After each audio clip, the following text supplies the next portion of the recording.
جس کا سیاہ سرور بالکل خالی تھا. اس کی گود میں دھری ہوتی تھی اور کتاب کے کناروں پر اس کے سیاہ ہاتھ مضبوطی سے جمے ہوتے تھے. اس کے انداز سے کچھ خاص جھلکتا تھا. کتاب کی حفاظت کا احساس یا شاید اس کے بیش قیمت ہونے کا. کتاب بالش بھر موٹی تھی. صفوں کے جھلکتے کنارے پیلے اور خستہ لگتے تھے، جیسے کوئی بہت قدیم کتاب ہو، سینکڑوں برس پرانا کوئی نسخہ ہو. کچھ تھا اس میں، کوئی قدیم راز، کوئی پر اسرار کا تھا. اور وہ جب بھی اس کتاب کو دیکھتی یہی سوچتی کہ آج جانے کیا ہوا. وہ اس خاموش سی لڑکی سے مخاطب ہو گئی. شاید تجسس آزجی کر رہا تھا. ایکسکیوز می، ایک بات پوچھ سکتی ہوں؟ پوچھو. سیاہ فام لڑکی نے اپنی چمکیلی آنکھیں اٹھائیں. یہ کتاب کس کی ہے؟ میری. میرا مطلب ہے اس میں کیا لکھا ہے؟ وہ چند لمحے محمل کا چہرہ دیکھتی رہی، پھر آہستہ سے بولی، یہ میری زندگی کی کہانی ہے. اچھا؟ وہ حیرت چھپا نہ سکی. میں سمجھی یہ کوئی قدیم کتاب ہے. قدیم ہی ہے، صدیوں پہلے لکھی گئی تھی. تو آپ کو کہاں سے ملی؟ مصر کی ایک پرانی دکان سے. یہ کچھ کتابوں کے بیچ پڑی تھی. جب میں نے اسے نکالا تو اس پر زمانوں کی گرد تھی. وہ محبت سے سیاہ جلد پر ہاتھ پھیرتے کہہ رہی تھی. اس کے لبوں پر مدھم سی مسکراہٹ تھی. میں نے وہ گرد جھاڑی اور اسے اپنے ساتھ رکھ لیا. پھر جب پڑھا تو معلوم ہوا اسے تو کسی نے میرے لیے لکھوا کر ادھر رکھا تھا. محمل منہ کھولے اسے دیکھ رہی تھی. تمہیں کیا دلچسپی ہے اس میں؟ میں اس کے بارے میں مزید جاننا چاہتی ہوں. کیا میں اسے پڑھ سکتی ہوں؟ وہ ہلکا سا مسکرائی. تم نئے دور کی لڑکی ہو. اس قدیم زبان میں لکھے نسخے کو کہاں سمجھو گی؟ مگر یہ ہے کیا؟ اس میں کیا لکھا ہے؟ تجسس اب اسے بے چین کر رہا تھا. میرا ماضی. اسی پل ہارن بجا تو محمل نے چونک کر سامنے سڑک پر آتی بس کو دیکھا. میرا حال، وہ سیاہ فام لڑکی کہہ رہی تھی. محمل بیگ کا اسٹریپ پکڑے کھڑی ہوئی. اسے جلدی کالج پہنچنا تھا. اور میرا مستقبل بھی. مجھے کیا پیش آنے والا ہے یہ کتاب سب بتا دیتی ہے. میں چلتی ہوں. وہ بس کی طرف دیکھتے معذرت خانہ انداز میں کہہ کر آگے بڑھ گئی. اس پہ تمہارا ذکر بھی ہے محمل. وہ الٹے پیروں مڑی. میرا ذکر؟ میرے بارے میں کیا لکھا ہے؟ وہ ششد ہی تو رہ گئی تھی. یہی کہ میں تمہیں یہ کتاب دے دوں، لیکن میں تو اسے تمہیں تب ہی دوں گی جب تم تھک کر خود سے مجھ سے مانگنے آؤ گی، کیونکہ اس میں تمہاری زندگی کی کہانی بھی ہے. جو ہو چکا ہے اور جو ہونے والا ہے سب لکھا ہے. بس کا تیز ہارن بجا تو وہ کچھ کہے بنا تیزی سے اس کی طرف لپکی. راڈ پکڑ کر اوپر چڑھتے ہوئے اس نے پل بھر کو پلٹ کر دیکھا. وہ سیاہ فام لڑکی اسی طرح مسکرا رہی تھی. پر اسرار معنی خیز مسکراہٹ. محمل کو ایک دم اس سے بہت ڈر لگا تھا. کالج کے بعد وہ اپنی دوست نادیہ کے ابو کی اکیڈمی میں 7th کلاس کے بچوں کو سائنس اور میتھ پڑھاتی تھی. گھر پہنچتے پہنچتے اسے روز 3:30 ہو جاتے تھے. گیٹ عبور کر کے پورچ میں دیکھا تو 3 گاڑیاں آگے پیچھے کھڑی تھی. دل کراہ کر رہ گیا. گھر میں گاڑیوں کی قطار کے باوجود وہ بسوں کے دھکے کھانے پر مجبور تھی. ہم چچاؤں کے رحم و کرم پر پلنے والے یتیموں کے نصیب بھی کتنے یتیم ہوتے ہیں نا. خود پر ترس کھاتی وہ اندر آئی. لاؤنج میں خاموش. دوپہر اتری ہوئی تھی. وہ سب کے سونے کا ٹائم تھا. آغا جان اس کے سب سے بڑے تایا اس وقت تک آفس سے لوٹ آتے تھے اور ان کی کچی نیند کے باعث پورے گھر کو حکم ہوتا تھا کہ پتا بھی نہ کھڑکے ورنہ وہ ڈسٹرب ہوں گے. حکم بظاہر پورے گھر کو اور در حقیقت محمل اور مسرت کو سنایا جاتا تھا.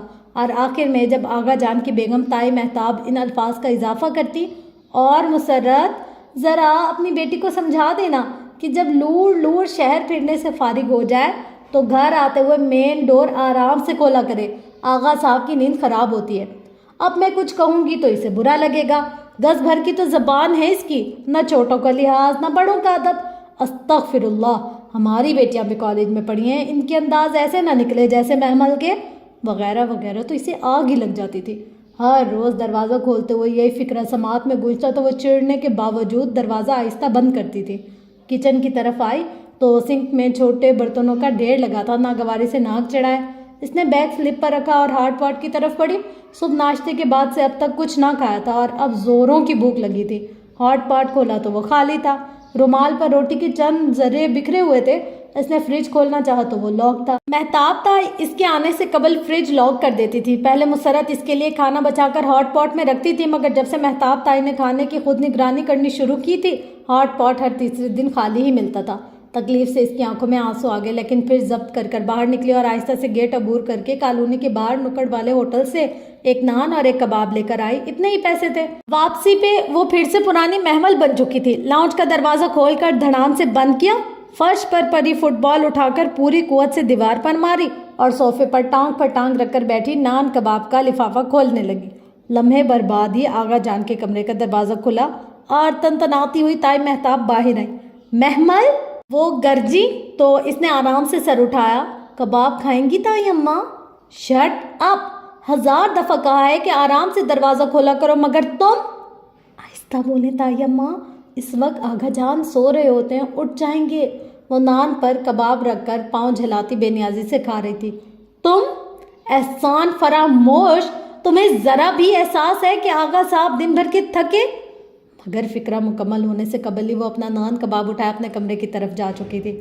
تائی مہتاب تل ملاتی کلستی رہ گئیں، اندر مسرت آوازوں پر جاگ چکی تھی۔ کیا ہوا ہے محمل؟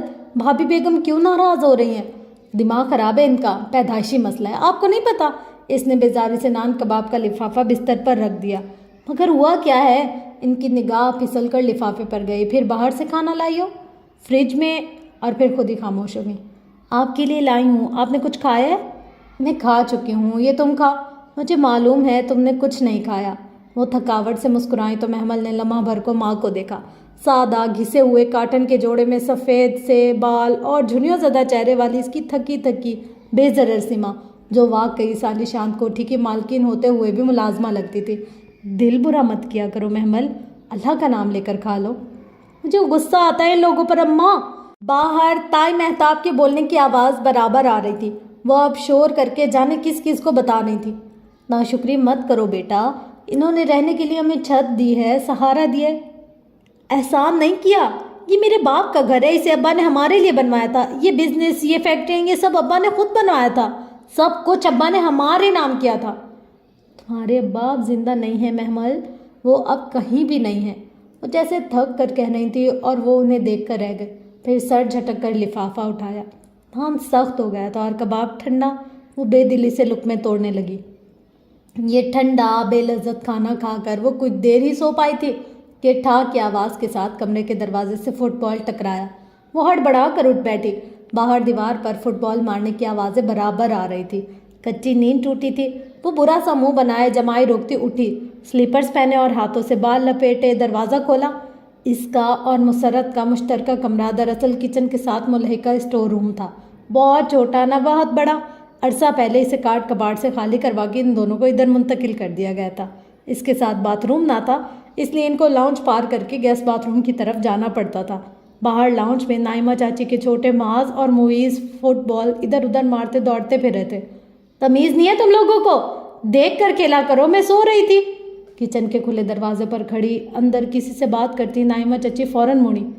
اب میرے بچے کھیلے بھی نہ ہو، تمہارا تو کام ہی سونا ہے، نہ دن دیکھنا نہ رات، ہر وقت بستر ہی توڑتی رہتی ہو۔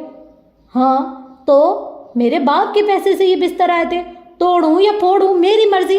ابا کی ڈیتھ سے پہلے اسد چچا تو غالباً بے روزگار تھے نا۔ وہ بھی محمل تھی۔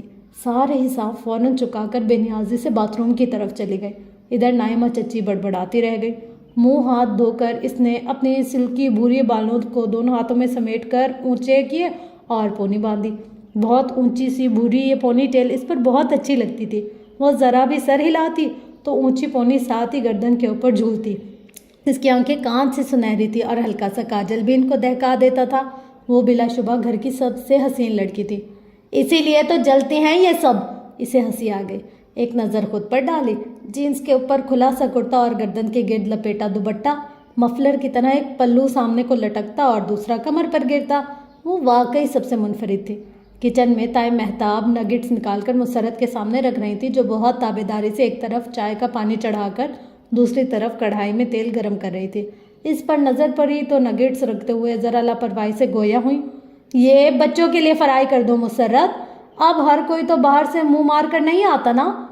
بجا فرمایا تائی اماں، یہاں تو لوگ گھر کے اندر ہی دوسروں کے مال پر منہ مارتے ہیں۔ وہ اطمینان سے کہہ کر کولر سے پانی کا گلاس بھرنے لگی۔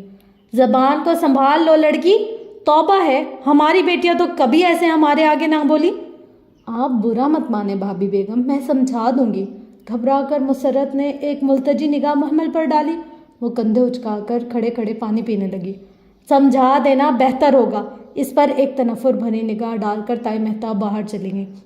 نائمہ چچی پہلے ہی جا چکی تھی، اب مسرت اور محمل ہی کچن میں رہ گئے تھے۔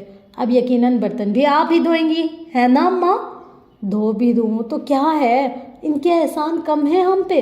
وہ مصروف سی ایک ایک کر کے نگٹس کڑھائی میں ڈال رہی تھی۔ محمل نے ایک گہری سانس لی اور آستین موڑ کر سنک کی طرف متوجہ ہوئی۔ اسے علم تھا کہ اگر وہ نہ کرے گی تو مسرت کو ہی کرنا ہوگا، اور ابھی تو انہوں نے رات کا کھانا بھی تیار کرنا تھا۔ رہنے دو بیٹا، میں کر لوں گی۔ مجھے پتہ ہے آپ کر لیں گی، مگر میں بھی ان لوگوں پر ذرا احسان کرنا چاہتی ہوں۔ وہ برتن دھو کر فارغ ہوئی تو مسرت ٹرالی بھر چکی تھی۔ محمل، یہ باہر لے جاؤ، سب لان میں ہوں گے۔ وہ بنا احتجاج ٹرالی گھسیٹنے لگی۔ لان میں روز شام کی طرح کرسیاں لگی تھیں۔ آغا کریم اخبار کھولے دیکھ رہے تھے، ساتھ ہی مہتاب تائی اور نائمہ چچی باتیں کر رہی تھی۔ نائمہ چچی سب سے چھوٹے اسد کی بیوی تھی، جو قریب ہی بیٹھے غفران چچا سے کہہ رہے تھے۔ غفران چچا اور محمل کے ابا آغا ابراہیم جڑوا تھے۔ آغا کریم ان سے بڑے اور اسد چچا چاروں بھائیوں میں سب سے چھوٹے تھے۔ غفران چچا کی بیگم فضا چچی برآمدے میں کھڑی اپنی بیٹی کو آواز دے رہی تھی۔ اسے ٹرالی لے کر آتا دیکھ کر مسکرائیں۔ ارے محمل جان، تم اکیلی لگی رہی، ندا یا سامیہ کو کہہ دیا ہوتا، تمہاری ہیلپ کروا دیتی۔ فضا چچی نائمہ اور مہتاب کی طرح زبان کی کڑوی نہ تھی، بلکہ اتنی میٹھی تھی کہ جب یہ مٹاس اپنے لبوں سے دوسرے کے حلق میں اڈھیلتی تو وہاں کانٹے اگاتے۔ اٹس اوکے، وہ بھی بس مسکرا کر ٹرالی آگے لے گئی۔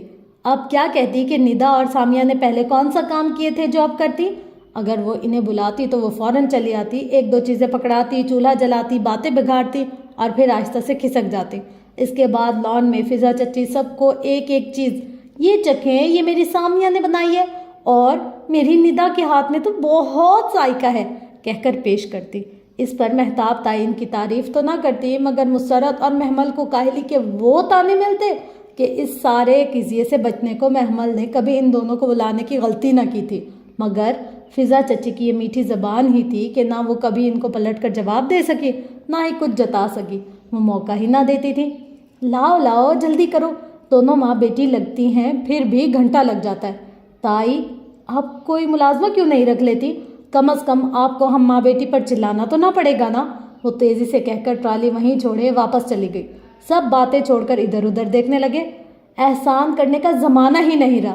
تائی نے ٹرالی اپنی طرف کھینچی۔ آقا کریم نظر چرا کر پھر سے اخبار میں گم ہو چکے تھے۔ وہ واپس کچن کی طرف آئی تو فواد تیزی سے سیڑھیاں پھلانگتا نیچے آ رہا تھا۔ چائے لگ گئی؟ آخری سیڑھی اترتے مصروف سے انداز میں کہتے وہ کلائی پر گھڑی باندھ رہا تھا۔ سنیکس لے گئی ہوں، چائے لاتی ہوں۔ وہ زیادہ غور سے سنے بغیر باہر نکل گیا۔ محمل نے رک کر لمحہ بھر کو اسے جاتے دیکھا۔ وہ مہتاب تائی کا بڑا بیٹا تھا، حنان، وسیم اس کی بات تھے، اور سدرا اور مہرین سب سے چھوٹی تھی۔ فواد آغا جان کے آفس جاتا تھا، اونچا لمبا خوش شکل تو تھا ہی، مگر ڈریسنگ اور دولت کی چمک دمک سے مزید پرکشش اور ہینڈسم لگتا تھا۔ خاندان کا سب سے پاپولر لڑکا، جس پر ہر لڑکی کا دل اور لڑکی کی ماں کی نظریں تھیں۔ ندا اور سامیہ ہوں یا نائمہ کی مغرور نخریلی آرزو، سب فواد کے آگے پیچھے پھرتی تھیں۔ رضیہ پھپھو تو اپنی اکلوتی فائقہ کے لیے کبھی فواد کو ڈنر پر بلا رہی تھی تو کبھی فائقہ انڈوں کا حلوہ بنا کر اس کے لیے لا رہی تھی۔ فواد میٹھا شوق سکھاتا تھا، سو یہ لڑکیاں ماؤں کی بنائے کو اپنا کہہ کر بہت شوق سے پیش کرتی تھی، مگر وہ بھی صدا کا بے نیاز تھا۔ اپنی اہمیت کا احساس تھا کہ بے نیازی اور تراہٹ تو کم نہ ہوتی تھی۔ وہ وہی تھا جس پر مہتاب تائی گردن اونچی کر کے پھرتی تھی، ورنہ حنان تو بمشکل FA کر کے دبئی ایسا گیا کہ نہ تو پھر خط پتر لکھا، نہ ہی پھوٹی کوڑی گھر بھیجی۔ تعلیمی ریکارڈ اس کا اتنا برا تھا کہ تائی کوڑتی رہتی تھی، مگر یہ وسیم تھا جس نے تائی اور آغا جان کا ہر جگہ سر شرم سے جھکا دیا تھا۔ نالائق، نکما، FA میں 2 بار فیل ہو کر پڑھائی چھوڑ کر آوارہ گردی میں مشغول ہو گیا تھا، سگریٹ کا عادی، اور کہنے والے تو دبے لفظوں میں کہہ بھی دیتے تھے کہ ان گلیوں کا بھی پرانا شناسائی ہے جہاں دن سوتے اور رات جاگتے ہیں۔ وہ سر جھٹک کر کچن میں آئی تو مسرت جلدی جلدی کپڑے سے سلیب صاف کر رہی تھی۔ ان کی پیالی میں آدھا کپ چائے پڑی تھی، ان سے کچھ کہنا بیکار تھا۔ اس نے ٹرے اٹھا لی۔ لان میں فضا چچی کے ساتھ والی کرسی پر فواد بیٹھا تھا اور وہ مسکرا کر بہت توجہ سے بتا رہی تھی اور وہ لاپرواہی سے سن رہا تھا۔ یقیناً ندا یا سامیہ کی خوبیوں کا کوئی قصہ تھا۔ محمل اس کے کپ میں چائے اونڈیل رہی تھی کہ وہ کہہ اٹھا، میرے کپ میں چینی مت ڈالنا۔ نہیں ڈالنی؟ وہ پنجوں کے بل گھاس پر بیٹھی سب کو چائے اٹھا کر دے رہی تھی۔ ارے بیٹا، چینی کیوں نہیں پی رہے؟ فضا چچی بہت زیادہ فکر مند ہوئی۔ یوں ہی کچھ ویٹ لوز کرنے کی کوشش کر رہا ہوں۔ اتنے تو سمارٹ ہو، اور کیا لوز کرو گے؟ آرزو اسی پل سامنے والی کرسی پر آ بیٹھی۔ اور میری چائے میں آدھا چمچ چینی محمل۔ وہ فواد کے بالکل سامنے ٹانگ پر ٹانگ چڑھا کر بیٹھی تھی، چست سا سفید ٹراؤزر اور اوپر قدرے کھلے گلے والی ریڈ شارٹ شرٹ، کندھوں تک سٹیپ میں کٹے بال اور گندمی عام سا چہرہ جس کو بہت محنت سے اس نے قدرے پرکشش بنایا تھا، مگر پتلی کمان سے آئی برو اس کو بہت شاطر دکھاتی تھی۔ وہ نائمہ چچی اور اسد چچا کی اکلوتی اور لاڈلی بیٹی تھی۔ فٹ تو رکھنا پڑتا ہے خود کو محمل، یہ کباب پکڑانا، فواد نے ہاتھ بڑھا کر کہا تو محمل نے فوراً کباب کی پلیٹ اٹھا کر دینا چاہی اور دیتے دیتے اس کی انگلیاں فواد کے ہاتھوں سے مس ہوئیں۔ وہ چونکا تو گھبرا کر محمل نے پلیٹ چھوڑ دی، وہ گر جاتی اگر وہ تھام نہ لیتا۔ محمل نے فوراً ہاتھ کھینچ لیا، وہ پلیٹ پکڑے یک ٹک اسے دیکھ رہا تھا، چونک کر سب کچھ بھول کر، جیسے اسے پہلی دفعہ دیکھا ہو۔ پھر لمحے بھر کا علم تھا، اس نے رخ پھیر لیا تو وہ بھی دوسری جانب متوجہ ہو گئی۔ فضا چچی اور آرزو کسی اور طرف متوجہ تھی، کسی نے بھی وہ لمحہ محسوس نہ کیا تھا جو آ کر گزر بھی چکا تھا، اور فواد وہ وقفے وقفے سے اس پر ایک نگاہ ڈالتا تھا جو پنجوں کے بل گھاس پر بیٹھی سب کو چائے سرو کر رہی تھی۔ ذرا سا سر جھکاتی تو بھوری پونی ٹیل اور اونچی لگتی، سر اٹھاتی تو پونی ساتھ ہی جھولتی، اور وہ کانچ سی سنہری آنکھیں، ان ساری لڑکیوں کے پاس اس جیسا کچھ بھی نہ تھا۔ وہ چائے کی سپ لیتا خاموشی سے اسے دیکھتا رہا۔ شام میں وہ کمرے میں بند پڑی رہی، پھر مغرب ڈھل گئی تو کچن میں آ گئی، جہاں پھر مسرت سے کٹنگ بورڈ پر پیاز ٹماٹر کاٹتی رات کے کھانے کی تیاری کر رہی تھی۔ کچن میں اور کوئی نہ تھا اور سارا پھیلاوا یقیناً انہی کو سمیٹنا تھا۔ اماں، یہ تائی اماں یا چاچیوں میں سے کوئی کھانے کی ذمہ داری کیوں نہیں لیتا؟ ہمیشہ آپ ہی کیوں بناتی ہیں؟ وہ یہ سب دیکھ کر ہول گئی تھی۔ تو ہمارا گھر ہے بیٹا، میں یہ کروں گی تو کیا ہو جائے گا؟ آپ تھکتی نہیں ہیں ان کی خدمتیں کرتے؟ نہیں، تھکن کیسی؟ وہ اب جھک کر چولہا جلا رہی تھی۔ اچھا بتائیں کیا بنانا ہے، میں کچھ کروا دوں؟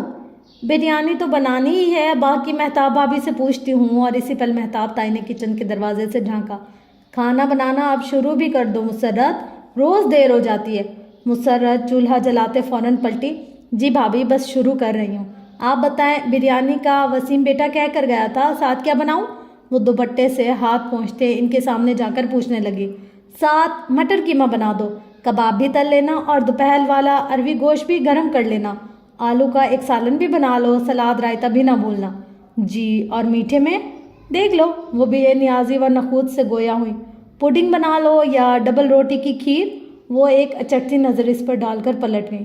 ایک ٹائم پر دیگچے بھر بھر کے آپ 3 4 ڈشز بناتی ہیں، مگر رات کے لیے کچھ بچتا ہی نہیں ہے۔ وہ کلستی پھر بھی تھی اور حیران بھی ہوتی تھی۔ تم خود ہی تو کہتی ہو کہ وہ ہمارا مال حرام طریقے سے کھاتے ہیں، پھر حرام میں کہاں برکت ہوتی ہے بیٹا؟ ان کے لہجے میں برسوں کی تھکن تھی اور وہ کہہ کر پھر سے کٹنگ بورڈ پر جھک گئی۔ وہ بالکل خاموش سی ہو گئی۔ واقعی کیوں یہاں دیگچے کے دیگچے ایک وقت کے کھانے پر ختم ہو جاتے تھے؟ اس نے تو کبھی اس پہلو پر سوچا ہی نہ تھا، اور اماں بھی ان کے ہر ظلم و زیادتی سے آگاہ تھیں، پھر بھی چپ چاپ سہے جاتی تھی۔ ہمارا مال؟ دل میں ایک کانٹا سا چبھا۔ 11 برس قبل، ابا کی ڈیتھ سے پہلے، یہ فیکٹریاں، یہ جائیدادیں، بینک بیلنس، یہ امپورٹ ایکسپورٹ کی پوری بزنس امپائر سب ابا کا تھا۔ اور یہ آغا کریم خان، یہ راجہ بازار میں کپڑے کی ایک دکان چلاتے تھے۔ غفران چچا ایک معمولی سی کمپنی میں انجینئر بھرتی تھے، اور آرزو کے والد اسد چچا، وہ تو وسیم کی طرح تھے، بے روزگار، نکمے، نکٹو اور نالائق۔ پھر کیسے ابا کے چہلم کے بعد وہ اپنے کرائے کے گھر خالی کر کے باری باری ادھر آن بسے؟ یہ آغا ابراہیم کا گھر، آغا ہاؤس، 3 منزلہ عالی شان محل نما کوٹھی تھی۔ نچلی منزل پر آغا جان کی فیملی نے بسیرا جمایا، بالائی پر فضا چچی نے، اور سب سے اوپری منزل پر اسد چچا کی فیملی کا قبضہ تھا۔ وہ چند دن کے لیے آئے تھے، مگر پھر وہ چند دن کب بھی ختم نہ ہوئے۔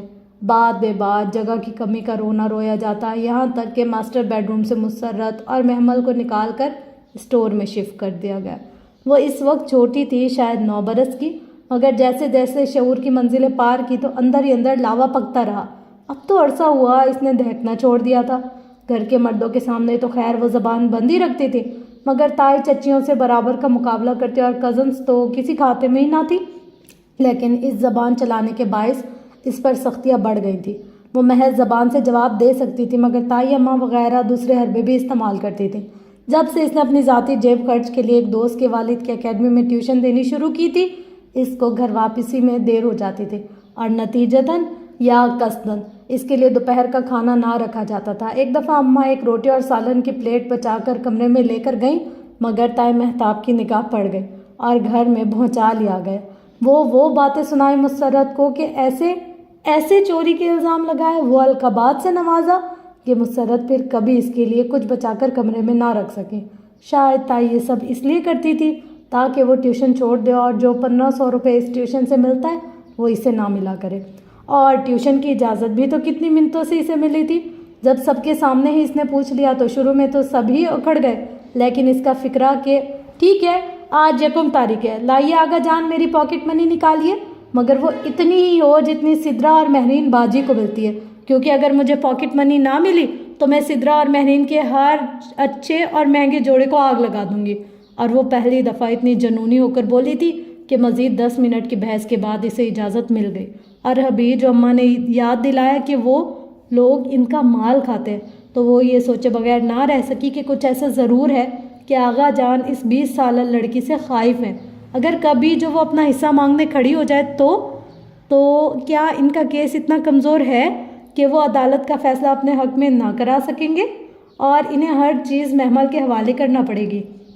اور کیا وہ 20 سالہ لڑکی اتنی باہمت ہے کہ وہ ان سب کو، ان شطرنج کے اتنے ماہر اور چال باز کھلاڑیوں کو اپنے انگلیوں پر نچا سکے؟ جواب ایک زوردار نہیں تھا۔ وہ کبھی بھی ان کے خلاف اٹھ کھڑی نہیں ہو سکتی تھی، لیکن اگر کبھی اس کے ہاتھ ان کی کمزوری لگ جائے تو دکھتی رگ جیسے دبا کر وہ اپنے سارے حساب چلتا کر سکے تو کتنا مزہ آئے۔ مگر ایسی کیا دکھتی رگ ہو سکتی ہے ان کی؟ بات سنو۔ مہتاب تائی نے پھر سے کچن میں جھانکا تو وہ اپنے خیالات میں بہکتی روح سے چونکی۔ فواد کہہ رہا ہے میٹھے میں چاکلیٹ سوفلے ہونا چاہیے، یوں کرو ابھی ساتھ شروع کر دو، اور ہاں کوئی کمی نہیں ہونی چاہیے، بہت عرصے بعد میرے بیٹے نے کسی خاص میٹھے کی فرمائش کی ہے۔ وہ بہت مان و فخریہ اور تنبیہ بھرے انداز میں کہہ کر پلٹ گئی اور محمل کے ذہن میں بھٹکتی روح اسی ایک نقطے پر منجمد ہو گئی۔ میرا بیٹا تو آغا جان اور مہتاب تائی کی کمزوری، دکھتی رگ اور تڑپ کا پتہ سب کچھ فواد ہی تھا۔ اور اگر جو یہ دکھتی رگ اس کی انگلی تلے آ جائے تو محمل یہ آلو کاٹ دو، میرا خیال ہے آلو انڈے بھی بنا لیتے ہیں، سب شوق سے کھاتے ہیں۔ وہ سوچ میں گم ان کے قریب آئی اور آلو چھیلنے لگی۔ مسرت نے بریانی کا مسالہ بنایا، مٹر قیمہ بھی پکنے کے قریب تھا، محمل نے شامی کباب تلے، پھر آلو انڈے کا سالن، سلاد، رائتا سب بنا چکی تو مسرت روٹی پکانے لگی۔ فواد کے لیے سوفلے بنا کر فریج میں رکھ دیا تھا نا؟ جی اماں آپ فکر نہ کریں، وہ مسکرا کر بولی۔ اسے شام لان میں فواد کا خود کو چونک کر دیکھنا اور لمحے بھر کو مبہوت ہونا یاد آیا تھا۔ جو غلطی خاندان کی ساری لڑکیاں کرتی تھی وہ محمل کو نہیں دہرانی تھی، اسے اپنی اہمیت نہیں گنوانی تھی۔ اس نے فیصلہ کر لیا تھا۔ ذرا دیر کو وہ ہاتھ روک کر مسرت سے نظریں بچا کر باہر لاؤنج میں گئی جہاں تمام لڑکیاں اس وقت بیٹھی ٹی وی دیکھ رہی تھی۔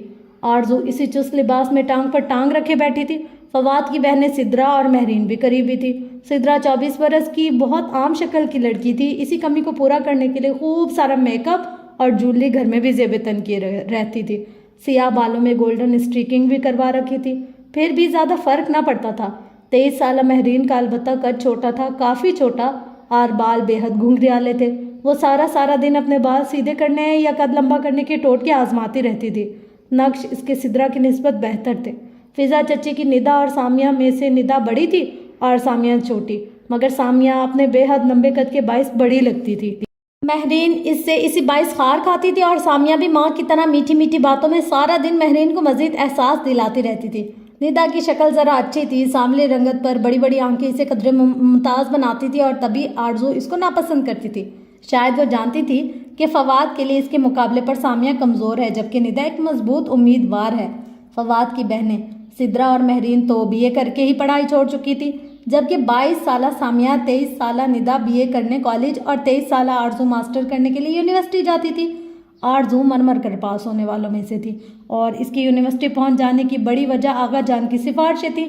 یہ سفارشیں سدرا اور مہرین کے وقت بھی کام آ جاتی اگر جو انہیں پڑھنے کا رتی بھر بھی شوق ہو۔ بات سنیں، اس نے بظاہر عجلت میں سب کو مخاطب کیا۔ رات کھانے کے لیے سوفلے بنانا ہے، آپ لوگوں میں سے کوئی ہیلپ کرائے گا؟ نہیں، آرزو نے ریموٹ سے چینل بدلتے اسے دیکھنا بھی گوارا نہیں کیا۔ ندا اپنے ناخنوں پر سے کیوٹکس کھرچ رہی تھی۔ لمبی سی سامیہ فوراً فون کی طرف متوجہ ہو گئی۔ مہرین نے چہرے کے آگے رسالہ کر لیا اور سدرا بہت انہماک سے اسی وقت ٹی وی دیکھنے لگی تھی۔ چلیں فائن۔ وہ واپس کچن میں آ گئی۔ ڈائننگ ہال میں روز کی طرح کھانا کھایا گیا۔ محمل ہمیشہ کی طرح سب سے آخری کرسی پر موجود تھی، جو آغا جان کی سربراہی کرسی کے بالکل سیدھ میں تھی۔ مسرت ادھر ادھر چیزیں پکڑاتی پھر رہی تھی۔ میٹھا لے آؤ۔ کھانا ختم ہوا تو مہتاب تائی نے محمل کو اشارہ کر کے کہا۔ مسرت ابھی جھوٹے برتن اٹھا کر کچن کی طرف گئی تھی۔ میٹھا تو آج نہیں بنا، وہ بہت اطمینان سے بآواز بلند بولی تو سب چونک کر اسے دیکھنے لگے۔ مگر فواد نے الجھ کر ماں کو دیکھا۔ میں نے کہا تھا نا کہ چاکلیٹ سوفلے بنانا ہے۔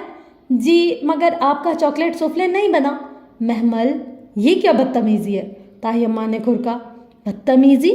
فواد بھائی آپ یہ کھانے کی ڈشز گنے، بریانی، مٹر قیمہ، اروی گوشت، آلو، کباب، سلاد، رائتا، ذرا گن کر دیکھیں۔ یہ سب اماں نے اکیلے بنایا ہے۔ میرے ایگزامس ہو رہے ہیں، میرے پاس وقت نہیں تھا کہ بناتی، اور آپ کی ان بہنوں سے کہا بھی کہ فواد بھائی کے لیے سوفلے بنانا ہے، ہیلپ کرا دو، مگر سب نے انکار کر دیا۔ اب اتنا سب کرنا اوپر سے میٹھا بنانا ہمارے بس سے باہر تھا، سوری۔ میں کل بنا دوں گی، یا اگر میری ماں کی تھکن سے بڑھ کر آپ کو اپنا ٹیسٹ عزیز ہے تو میں انہیں کہہ دیتی ہوں۔ اماں اماں، اس نے آواز لگائی، اور جہاں لڑکیاں بے چینی سے پہلو بدل رہی تھی اور مہتاب تائی کچھ سخت سنانے ہی لگی تھی، وہ کہہ اٹھا۔ نہیں نہیں، اٹس اوکے، میں نے خیال نہیں کیا کہ تمہارے ایگزامس ہیں، اور ممی، اس نے ماں کو تنبیہ نگاہوں سے دیکھا۔ کچن کا کام صرف محمل اور مسرت چچی کی ذمہ داری نہیں ہے، ان ساری نوابزادیوں کو بھی کہا کریں، ہاتھ تو بٹا سکتی ہیں یہ۔ ہاں تو کرتی تو ہیں۔ ہاں ٹھیک ہے، آغا جان نے نیپکن سے ہاتھ صاف کرتے بات ختم کرنا چاہیے۔ جوان بیٹا جو ان سے اونچا تھا، اس کی بات کے آگے انہیں اپنی بات کمزور لگ رہی تھی۔ مہتاب تائی پہلو بدل کر رہ گئیں۔ نائمہ چچی زیر لب کچھ بڑبڑائیں، اور فضا چچی بھی خاموش سی ہو گئی۔ لڑکیاں الگ شرمندہ۔ وہ اطمینان سے فواد کے اٹھنے سے قبل ہی اٹھ گئی۔ مسرت کو برتن اٹھاتے پہلے تو علم بھی نہ ہو سکا کہ کیا ہوا ہے، اور جب ہوا تو معافی تلافی کرنے لگے۔ اندر آ کر محمل کو بھی ڈانٹا، مگر وہ پرواہ کیے بغیر کتابوں میں سر دیے بیٹھی رہی۔ فواد کے اٹھنے کے بعد یقیناً تائی نے بہت سنائی تھی، مگر فواد کے الفاظ کا اثر ظاہر نہیں کر سکتی تھی۔ اس کی گھر میں ایک مضبوط حیثیت تھی، اور پہلی دفعہ کسی مضبوط حیثیت والے نے محمل اور مسرت کی طرف داری کی تھی۔ بہت سی خواتین رات کو کڑتے کڑتے ہوئے سوئی تھیں۔ صبح کالج بس کے لیے وہ اسٹاپ پر رکھے بینچ کی طرف آئی تو ذہن ابھی تک ادھر ادھر ہی الجھا ہوا تھا۔ بینچ پہ بیٹھتے ہوئے اس نے سرسری سا دیکھا، وہ سیاہ فام لڑکی اسی طرح بیٹھی تھی، گود میں رکھی کتاب کے کناروں پر مضبوطی سے ہاتھ جمائے خاموشی سے سامنے دیکھ رہی تھی۔ وہ جمائی روکتی بیٹھ گئی اور بے دلی سے بس کا انتظار کرنے لگی۔ اس نے وہی کل والا اجرک کا کرتا اور جینس کے اوپر پہن رکھا تھا، بال اونچی لمبی پونے میں بندھے تھے۔ سوچ وہیں فواد کے ارد گرد گھوم رہی تھی۔ صبح وہ جلدی نکلی تھی، تب تک وہ نیچے نہیں آیا تھا۔ اس کا کمرہ دوسری منزل پر تھا، چوتھی تو فران چچا فضا چچی کی آماج گاہ تھا، مگر وہ کنارے والا کمرہ فواد کا پسندیدہ تھا، سو وہ اس کو عرصہ پہلے الاٹ کر دیا گیا تھا۔ فضا چچی کی 2 بیٹیاں اور ایک بیٹا حسن ہی تھے، سو وہ کمرے ان کی ضرورت سے زائد تھے، اور یہ تو محمل کا دل ہی جانتا تھا کہ وہ کمرہ تو ابا نے بنوایا ہی اس کے لیے تھا۔ مگر سیاہ فام لڑکی اسی خاموشی سے سامنے دیکھ رہی تھی۔ وہ بور ہونے لگی تو ادھر ادھر گردن گھمائی۔ سیاہ کتاب دیکھ کر کل کا واقعہ یاد آیا۔ یہ کتاب کب ملی تھی آپ کو؟ بغیر تمہید کے اچانک سوال۔ اس لڑکی نے اطمینان سے گردن اس کی طرف موڑی۔ 2 سال پہلے۔ یہ کس نے آپ کے لیے خصوصاً چھوڑی تھی؟ ہے کوئی؟ وہ ذرا سا مسکرائی، موٹی آنکھوں کی چمک بڑھ گئی۔ آپ کو اچھا لگتا ہے وہ؟ اس نے غور سے اس کی چمک کو دیکھ کر کہا۔ بہت زیادہ۔ آپ اسے کیسے جانتی ہے؟ میرا مطلب ہے یہ تو صدیوں پرانی کتاب ہے۔ بس میں جانتی ہوں۔ اور یہ کتاب، یہ آپ کو آپ کا ماضی، حال اور مستقبل کیسے دکھاتی ہے؟ اس میں سب لکھا ہے، گزرے واقعات اور وہ جو میرے ساتھ پیش آنے والا ہے اور مجھے ایسے موقع پر کیا کرنا ہے، سب لکھا ہے۔ محمل کا دل زور سے دھڑکا۔ وہ سیاہ فام لڑکی سے بہت عجیب بات بتا رہی تھی، جانے کیسے پراسرار بھید بھری کتاب تھی وہ۔ آپ کو اس سے کتنا فائدہ ہوتا ہے؟ جتنا تمہاری سوچ سے بھی اوپر ہے۔ پھر آپ کے تو بہت مزے ہوں گے، آپ اس کو پڑھ کر سب کچھ جان جاتی ہوں گی۔ ہاں مگر اس میں کچھ عمل ہے، پہلے وہ پرفارم کرنے ہوتے ہیں، پھر ہر چیز ویسے ہی ہوتی ہے جیسے اس میں لکھا آتا ہے۔ عمل؟ عملیات؟ وہ چونکی، اندر کوئی الارم سا بجا۔ یہ تو کوئی سفلی علم کے ماہر بیٹھی تھی، اس سے ذرا احتراز برتنا تھا۔ ہاں، سیاہ فام لڑکی مسکرائی۔ جو عملیات کر لے وہ اس کتاب کے ذریعے دنیا پر راج کرتا ہے۔ سب لوگ اس کی مٹھی میں آ جاتے ہیں اور ہر شے اس کے لیے تسخیر ہو جاتی ہے۔ صرف میں نہیں، اگر تم بھی اس کتاب کا خاص علم سیکھو تو تمہیں اس کے الفاظ میں اپنا ماضی، حال اور مستقبل نظر آنے لگے گا۔ اور اس کے بعد؟ وہ سحر زدہ سے سوال کیے جا رہی تھی۔ اس کے بعد تم اس کتاب کو چھوڑ نہیں سکتی، تمہیں اپنی زندگی اس سے باندھ کر ہی گزارنی ہوگی، اور اگر میں اسے چھوڑ دوں تو تم تباہ ہو جاؤ گی، تمہاری ہر چیز، ہر محبت، سب تباہ ہو جائے گا۔ اس کو لے کر تم چھوڑ نہیں سکتی۔ یہ سب اتنا آسان نہیں ہے۔ محمل گھبرا کر اٹھ کھڑی ہوئی۔ میری بس اسی پل بس قریب آتی نظر آئی اور وہ دوڑ کر بس کی طرف جانے لگی۔ تم ایک دن ضرور آؤ گی میرے پاس۔ سیاہ فام لڑکی مسکرائی تھی۔ تم ایک دن ضرور گڑ گڑا کر یہ کتاب مانگنے آؤ گی۔ میں جانتی ہوں تم لوگوں کی ستائی ہوئی ہو، تمہارا دل زخمی اور ہاتھ خالی ہیں، اور جس دن یہ دل پوری طرح ٹوٹ جائے گا میں تمہیں یہ کتاب دے دوں گی۔ جاؤ، تمہاری بس آ گئی ہے۔ وہ خوف زدہ سی بس کی طرف لپکی تھی۔ آج راڈ پکڑ کر اندر چڑھتے اسے پیچھے دیکھنے کی ہمت ہی نہیں ہوئی تھی۔ شام کو اس نے بہت محنت سے چاکلیٹ سوفلے بنایا، اور جب وہ خوب ٹھنڈا ہو گیا تو ٹرے میں سجا کر اوپر سیڑھیاں چڑھنے لگی۔ ابھی دوسری سیڑھی پر ہی تھی کہ آرزو نیچے سے آتی دکھائی دی۔ یہ کس کے لیے ہے؟ وہ ماتھے پر بل ڈالے لمحے بھر کو رکی۔ فادی کے لیے ہے۔ جی، انہوں نے کل کہا تو تھا، میرے پاس ٹائم کہاں تھا، آج بھی کسی کو یاد نہ آیا تو بنا ہی دیا۔ اس نے بے نیازی سے شانے جھٹکے، اور وہ دوسری سیڑھی پر ٹرے اٹھائے کھڑی تھی، منتظر کہ آرزو نیچے اترے اور وہ اوپر جائے۔ اور ڈنر کی تیاری کر لی تم نے؟ آرزو زینے سے اتر کر اس کے بالکل سامنے آ کھڑی ہوئی۔ اماں بنا رہی ہیں، قورمہ بنا لیا ہے، ممی نے کہا بھی تھا، تم نے چیک کیا ہے؟ آپ سیدھے سیدھے کہہ دے کہ میں چلی جاؤں اور آپ یہ ٹرے فواد بھائی کو دے آئیں، اپنے نمبر بنا لیں تو لے پکڑیں۔ اس نے ٹرے زور سے اسے تھمائے۔ مجھے اور بھی کام کرنے ہیں۔ وہ کھٹک کھٹک سیڑھیاں اتر کر کچن کی طرف چلی گئی۔ بدتمیز، وہ بڑبڑائی، مگر محمل کو معلوم تھا کہ اس کی آواز بلند تھی اور فواد سن چکا تھا، اور اب آرزو جو چاہے کر لے۔ وہ جانتا تھا کہ کام کس نے کیا تھا اور نمبر کون بنانا چاہ رہا تھا، اور پھر یہی ہوا۔ رات کھانے پر جب مسرت نے چاکلیٹ سوفلے لا کر رکھا تو فواد نے سب سے پہلے ڈالا۔ یہ تم نے بنایا محمل؟ جی، وہ سادگی سے بولی۔ آرزو نے ناگواری سے پہلو بدلا۔ بہت ٹیسٹی ہے، تم ہی روز میٹھا کیوں نہیں بناتی؟ اتنی فارغ نہیں ہوں میں، 100 کام ہوتے ہیں مجھے، ایگزامس ہو رہے ہیں میرے، دل کرے گا تو بنا دیا کروں گی، ورنہ سب جانتے ہیں محمل سے جی حضوریاں نہیں ہوتی۔ اماں، ایک پھلکا مجھے اٹھا دیں۔ وہ مصروف سی اماں کے ہاتھ سے پھلکا لینے لگی جیسے اسے فواد کی تاثرات کی پرواہ ہی نہ تھی۔ وہ تائیدن سر ہلا کر سوفلے کھانے لگا، مگر بار بار نگاہ بھٹک کر اس کے مومی چہرے پر جا ٹکتی تھی، جو بہت مگن سی ابھی تک کھانا کھا رہی تھی۔ سوفلے کو اس نے ہاتھ بھی نہیں لگایا تھا۔ وہ کچن میں کھڑی سنک کے سامنے دوپہر کے جھوٹے برتن دھو رہی تھی جب سامنے بڑی سی کھڑکی کے پار آسمان پر سرمئی بادل اکٹھے ہونے لگے۔ وہ ابھی تک اسپنج پلیٹوں پر مارتے ہوئے اس سیاہ فام لڑکی کے متعلق سوچے جا رہی تھی جس سے وہ گزشتہ کچھ دنوں سے احتراز برت رہی تھی۔ عین بس کے ٹائم پر اسٹاپ پر جاتی اور بینچ پر بیٹھنے کے بجائے ذرا فاصلے پر کھڑی ہو جاتی، نہ تو دانستہ اس لڑکی کو دیکھتی اور نہ ہی قریب جاتی۔ معلوم نہیں کیوں اسے اس سے اور اس کی سیاہ کتاب سے خوف سا محسوس ہونے لگا تھا۔ بادل ذرا گرجے تو وہ چونکی۔ نیل گو سنہری شام پر ذرا سی دیر میں چھایا ہو گئی تھی، بجلی چمکی اور یکا یک موٹی موٹی بوندیں گرنے لگی۔ محمل نے جلدی جلدی آخری برتن دھو کر ریک میں سجایا، ہاتھ دھوئے اور باہر لان کی طرف بھاگی۔ بارش دیکھ کر اس کا دل یوں ہی مچل جایا کرتا تھا۔ محمل، جاؤ، مسرت سے کہو، بلکہ تائے مہتاب جو برآمدے میں کرسی پر بیٹھی لڑکیوں سے گپ شپ میں مصروف تھی اسے آتے دیکھ کر حکم صادر کرتے کرتے رکی۔ اس کے چہرے پر بارش میں کھیلنے کا شوق رقم تھا۔ تائی نے لمحے بھر کو سوچا اور پھر حکم میں ترمیم کر دی، بلکہ جاؤ، پکوڑے بنا کر لاؤ، ساتھ میں دھنیا کی چٹنی بھی ہو، اور معاذ اور معیز کے لیے آلو کے چپس فرائی کر لو۔ اس کے چہرے پر پھیلا اشتیاق پھیکا پڑ گیا۔ اس نے قدرے بے بسی سے ان کو دیکھا۔ مگر تائی، ابھی کیسے؟ وہ بارش بعد میں کروں گی، وہ منمنائی۔ ہاں تو بارش کے لیے تو کہہ رہی ہوں، جاؤ شاباش، جلدی کرو۔ اور ندا، یہ سوٹ پھر تمہیں کتنے کا پڑا تھا؟ وہ ندا کے دوپٹے کو انگلیوں میں مسل کر ستائشی انداز میں پوچھ رہی تھی۔ صرف 1500 کا تائی، میں کل ہی آپ کو بھی لے کر چلتی ہوں، وہاں بہت اچھے پرنٹس آئے ہوئے ہیں، آپ کا کمپلیکشن تو ویسے ہی بہت فیئر ہے، آپ پر تو ہر رنگ کھل جاتا ہے۔ وہ واپس آپس میں مصروف ہو گئے۔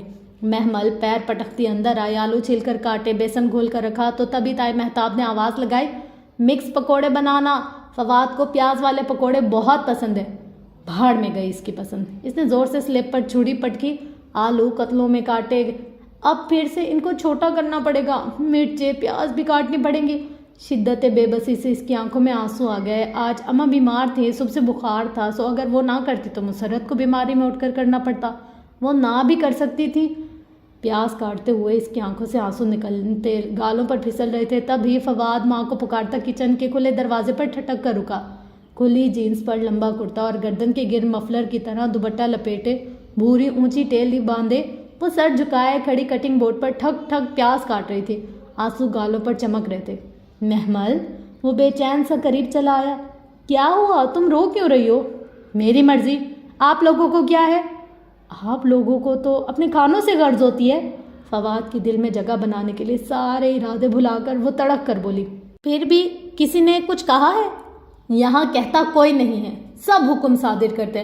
اس نے چھری والے ہاتھ کے پوچھ سے گال صاف کیا، اور مجھ سے ابھی کوئی بات نہ کرے، میں بہت غصے میں ہوں، یا تو چھری مار دوں گی یا پکوڑے میں زہر ملا دوں گی۔ اچھا، وہ پتہ نہیں کیوں ہنس دیا۔ وہ رک کر اسے دیکھنے لگی۔ آپ کیوں ہنسے؟ کچھ نہیں، خیر بناؤ پکوڑے، اور مکس والے بنانا۔ وہ اپنی پسند بتا کے لمبے لمبے ڈھک بھرتا باہر نکل گیا۔ اس کے آنسو پھر سے بہنے لگے۔ جانے کس بھولے پن میں وہ یہ سوچ بیٹھی تھی کہ اگر وہ اس کی مٹھی میں آ گیا تو۔ اس نے نفے میں سر جھٹکا۔ وہ سب ایک جیسے تھے، بے حس، خود غرض، مطلبی، اور جب تک پکوڑے بنے بارش ہلکی ہو چکی تھی۔ وہ سب لڑکے لڑکیاں برآمدے میں بیٹھے 2 منٹ میں ہی پکوڑے چٹ کر گئے تھے، اور اب حسن سب کو لانگ ڈرائیو پر لے جانے کا پلان بنا رہا تھا۔ تم لوگ بھی کیا یاد کرو گے کس سخی سے پالا پڑا تھا؟ وہ ٹانگ پر ٹانگ رکھے بیٹھا فرضی کالر جھاڑ کر کہہ رہا تھا۔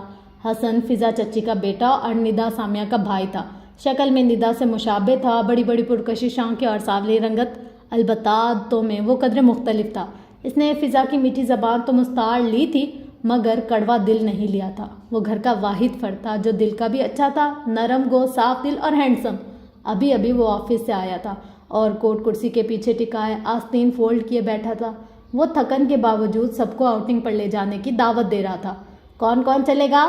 سامیہ بلند آواز میں پوچھنے لگی تو محمل بھی دل میں مچلی خواہش کے باعث قریب آ گئی۔ میں بھی چلوں گی۔ سب نے رک کر اسے دیکھا۔ کندھے پر پرس لٹکایا، بالوں کو ایک اسٹائل سے بینڈ میں جکڑتی آرزو نے، جو اندر سے باہر آ رہی تھی، قدر ناگواری سے اسے دیکھا۔ ان کو بھی یہ شوق ستانے لگے ہیں۔ اور پھر سبھی ساتھ ساتھ بولنے لگے، تمہاری جگہ نہیں ہے، ہم پاپا کی ہائیس لے کر جا رہے ہیں، سب کی سیٹیں پوری ہیں، تم باہر جا کر کیا کرو گی؟ سدرا تم خسرانہ ہنسی ہنسی۔ مہتاب تائی کی فوٹو کاپی۔ بیٹا جان، آپ کے تو ایگزامس ہو رہے ہیں۔ فضا چچی بہت فکر مندی اور پیار سے اسے دیکھ رہی تھی۔ خوب دل لگا کر پڑھو، آپ نے بہت اچھے مارکس لینے، جاؤ شاباش۔ کورس کم از کم 2 دفعہ ضرور ریوائز کرنا، ابھی شروع کرو گی تو رات تک پورا ہوگا۔ تائی مہتاب نے فضا چچی کی بات ختم ہونے کا انتظار کیا اور پھر تیزی سے بولی، نا تم نے باہر کیا کرنا ہے؟ رات کا کھانا کون بنائے گا؟ ماں الگ ڈرامے کر کے بستر پر پڑی ہے، کوئی پوچھنے والا ہے ان کو؟ بس مفت کی روٹیاں توڑے جاتے ہیں۔ فواد نے لمحے بھر کو کچھ کہنا چاہا، پھر خاموش رہا، اور حسن جو خاموشی سے ساری کارروائی دیکھ رہا تھا بالآخر کیا اٹھا، کوئی محمل سے بھی تو پوچھے کہ وہ کیا چاہتی ہے۔ ہاں، اب ہم اس سے پوچھتے رہیں، تائی بگڑ کر بولی۔ حسن لمحے بھر کو بالکل چپ ہو گیا۔ اگر فضا نے بیٹے کے جھاڑے جانے پر واضح برا مانا، تم اندر جاؤ، وہ بس اتنا ہی کہہ سکیں۔ تائی مہتاب سے مقابلہ کرنا ان کے بس سے باہر تھا۔ وہ پیر پٹکتی بہاگ کر کچن میں آئی اور سنک پر سر جھکائے پھوٹ پھوٹ کر رونے لگی۔ کافی دیر بعد روتے روتے سر اٹھایا تو کھڑکی کے پار ڈرائیونگ وے پر باہر نکلتی ہائیس دکھائی دی۔ اس میں 1-2 لوگوں کی جگہ تو واضح طور پر بن جانی تھی۔ بے اختیار اس کا دل چاہا کہ وہ رات کے کھانے میں زہر ملا دے، اور کاش وہ ایسا کر سکتی۔ ساری رات وہ وقفے وقفے سے آنسو بہاتی رہی، ٹھیک سے سو بھی نہ سکی۔ صبح اٹھی تو سر سب بھاری ہو رہا تھا۔ مشکل ہی ایک سوکھا توس اور چائے کی آدھی پیالی حلق سے اتاری اور باہر نکل گئے۔ اسٹاپ پر معمول کی ٹھنڈ صبح اتری تھی۔ بینچ پر وہ سیاہ فام لڑکی ویسے ہی بیٹھی خاموشی سے سیدھ میں دیکھ رہی تھی۔ گود میں سیاہ جلد والی کتاب رکھی تھی اور اس کے سیاہ ہاتھ کتاب کے کناروں پر مضبوطی سے جمے تھے۔ آج وہ قدرے تھکی تھکی اور پسمردہ سی تھی. سو جا کر بینچ پر بیٹھ گئی. 10 منٹ ہی کاٹے تو اتنا کیا اعتراض برتنا. سیاہ فام لڑکی نے ذرا سی گردن اس کی جانب موڑ لی. رات کو ٹھیک سے سوئی نہیں؟ بس ایسے ہی. وہ دوسری جانب دیکھنے لگی. سامنے سڑک خالی تھی. دوسری طرف اکا دکا لوگ بس کے منتظر ٹہل رہے تھے. لوگوں کی ستائی ہوئی ہو؟ اس نے چونک کر اسے دیکھا. آپ کیسے کہہ سکتی ہیں؟ محتاط انداز میں پوچھا. تمہارے چہرے پر لکھا ہے تمہارا دل غمگین اور روح بوجھل ہے. تم تکلیف میں ہو اور لوگوں کی باتیں تم سے برداشت نہیں ہوتی ہے نا؟ معلوم نہیں. اس نے بظاہر لاپرواہی سے شانے اچکائے. البتہ اندر دل زور سے دھڑکا تھا. اور تم مستقبل کے بارے میں خوف زدہ ہو، ماضی کے بارے میں غمگین ہو شاید. شاید.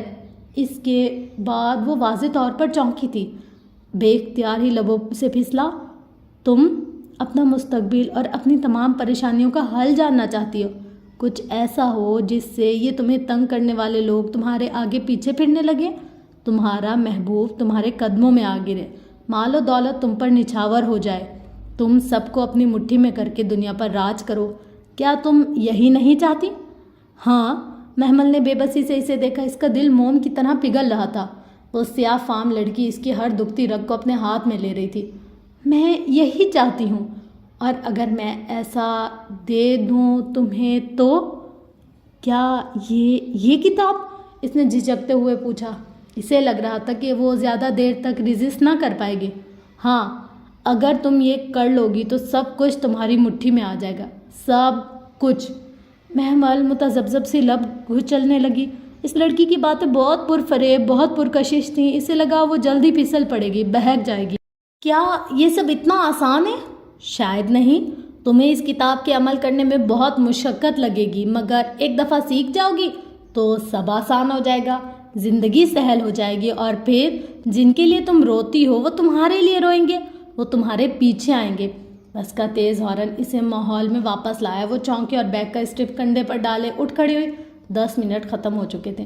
میری بس جاؤ. سیاہ فام لڑکی مسکرائی. وہ تیز تیز قدموں سے چلتی بس کی جانب بڑھ گئی. دل ابھی تک زور زور سے دھک دھک کر رہا تھا.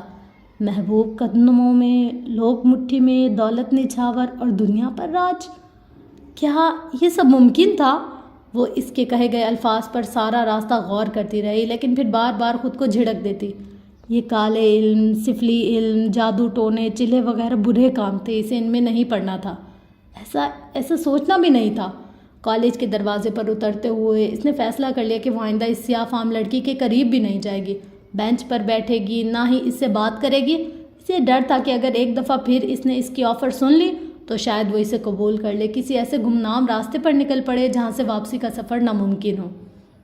اس روز سدرا کے رشتے کے سلسلے میں کچھ لوگ آ رہے تھے. یہ خبر مسرت نے اسے تب دی جب وہ گھر بھر کی صفائیاں اور لڑکیوں کی پھرتیاں دیکھ کر حیران سی ماں کی طرف آئی. ورنہ جب پہلے وہ سپہر میں لاؤنج کا دروازہ آہستہ سے کھول کر آتی تو گھر میں سناٹا اور ویرانی چھائی ہوتی. اور آج لمبی سی سامیہ بانس کے جھاڑو سے چھت کے جالے صاف کر رہی تھی. سدرا ڈائننگ روم کی ڈیکوریشن کو از سرنو ترتیب دے رہی تھی. ندا ماں کے سر پر کھڑی لان کی صفائی ستھرائی میں مشغول تھی تو مہرین مہتاب تائی سے سر ہلاتے کوئی ہدایت سن رہی تھی. ایک آرزو ہی تھی جو ٹیرس پر ٹانگ رکھے بیٹھی، کانوں میں واک مین لگائے کسی میگزین کے ورق الٹ رہی تھی. بے پرواہ، بے نیاز اور مغرور.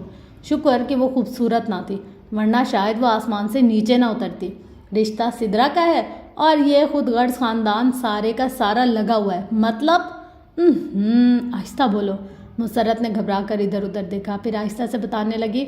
دراصل بھابھی بیگم کا محض اندازہ ہے کہ سدرا رشتہ سدرا کا ہی ہوگا. نعمان بھائی کی بیگم نے خصوصاً کسی کا نام نہیں لیا. سو فضا کو شاید کچھ امید ہو. نعمان بھائی کی بیگم کون؟ تمہارے ابا کی دور کی رشتہ دار ہیں. ان کا بیٹا فرقان ایروناٹیکل انجینئر ہے. بہت اچھا گھرانہ ہے اور ایک بیٹی ہے شادی شدہ، آسٹریلیا میں رہتی ہے. بیگم نعمان نے کسی کے ذریعے کہلوایا ہے. اور یہ ساری لڑکیاں اس امید پر لگی ہیں کہ شاید وہ ان کا رشتہ مانگ لے. واٹ ربش. وہ تمخسرانہ ہنسی ہنس کر اپنے کمرے کی طرف چلی گئی. شام میں مسرت نے اسے کچن میں مدد کے لیے بلوایا تھا. اچار گوشت، بریانی، سیخ کباب، فرائیڈ مچھلی اور کتنا کچھ کریں گی آپ؟ وہ برتنوں کے ڈھکن اٹھا کر جھانکتے ہوئے پوچھ رہی تھی. یہ سب تو تیار ہے. تم میٹھے میں 2 چیزیں اور رشین سیلیڈ بنا دو اور چائے کے ساتھ اسنیکس بھی.